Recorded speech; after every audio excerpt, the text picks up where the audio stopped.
Olá! Hoje a gente vai mergulhar de cabeça num dos conceitos assim mais centrais da psicanálise, a associação livre. É uma técnica, sabe? Uma que promete mostrar uns caminhos bem escondidos da nossa própria mente. Então, para a gente começar essa nossa conversa, vamos pensar numa coisa. Imagina só, e se desse para seguir o fio dos próprios pensamentos, sem parar, até chegar lá na origem deles? Pois é exatamente essa viagem que a Associação Livre convida a gente a fazer. E essa viagem toda, ela tem um ponto de partida muito claro. É o que se chama de regra fundamental, um princípio que o Freud estabeleceu e que, olha, é a base de tudo. A definição é bem simples, na verdade. É basicamente uma técnica onde a pessoa é convidada a falar tudo mesmo que vier na cabeça. Sem filtro, sem ficar se julgando, sabe? E sem aquela preocupação de, isso precisa fazer sentido. A ideia é justamente o contrário. E aqui está o ponto mais importante, o pulo do gato. Isso não é só uma sugestão, não é um exercício qualquer. É a regra freudiana, com A e R maiúsculos mesmo. É o alicerce de todo o trabalho de análise. É como se fosse o combinado, sabe? O contrato de trabalho. Tá, mas e na prática, como é que isso funciona? A ideia principal é conseguir falar sem filtro. E olha, parece fácil na teoria, mas é um desafio em tanto. As instruções até parecem simples. Primeiro, fale tudo o que aparecer na mente. Segundo, e essa parte talvez seja mais complicada, é não censurar, não julgar. Deixar vir, não importa se parece bobo, se não tem nada a ver ou se dá até um pouco de vergonha. E terceiro, deixar um pensamento puxar o outro, sabe? É seguir essa correnteza. O que se busca é justamente isso aí, seguir as tais linhas de pensamento.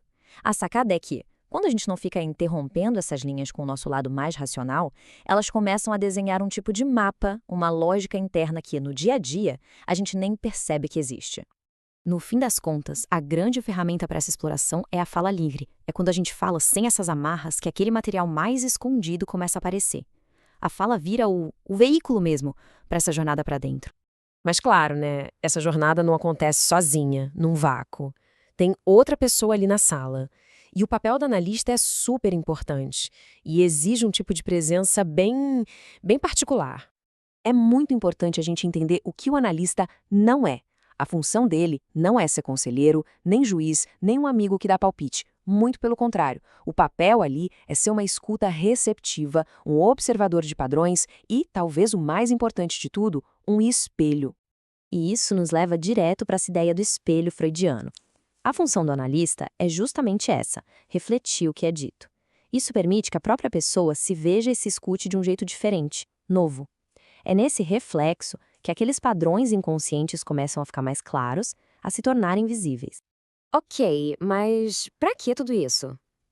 Qual o objetivo de ficar seguindo o pensamento e falando livremente? Bom, o objetivo é grande. É descobrir a trama inconsciente que, sem a gente perceber, acaba regendo a nossa vida. A associação livre, no fundo, é um jeito de permitir a comunicação inconsciente.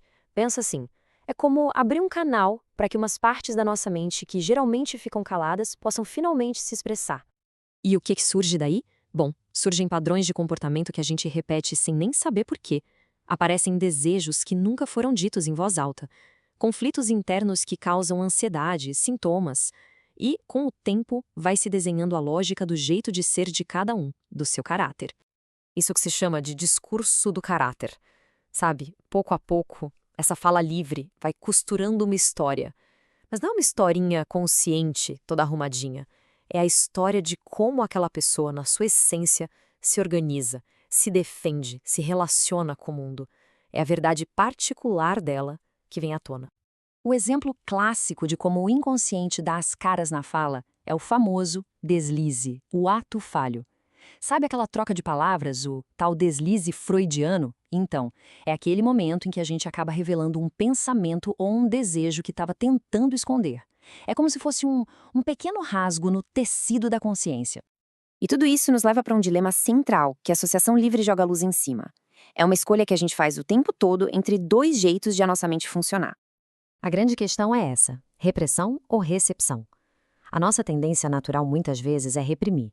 É empurrar para debaixo do tapete os pensamentos e sentimentos que incomodam. A proposta da análise é justamente o contrário. É cultivar uma atitude de recepção, de estar aberto para o que vier, seja lá o que for. O objetivo final, então, é desenvolver o que a gente poderia chamar de um inconsciente receptivo. É aprender a escutar a própria trama interna, a história que ele conta. Em vez de ficar lutando para calar essa voz, a proposta é se tornar mais receptivo a ela. É um processo de se conhecer através dessa escuta. E para fechar, fica a reflexão. Se a gente pensar que a fala livre é a porta e essa atitude de recepção é a chave, a grande pergunta que fica é: o que será que o inconsciente pode estar esperando para dizer?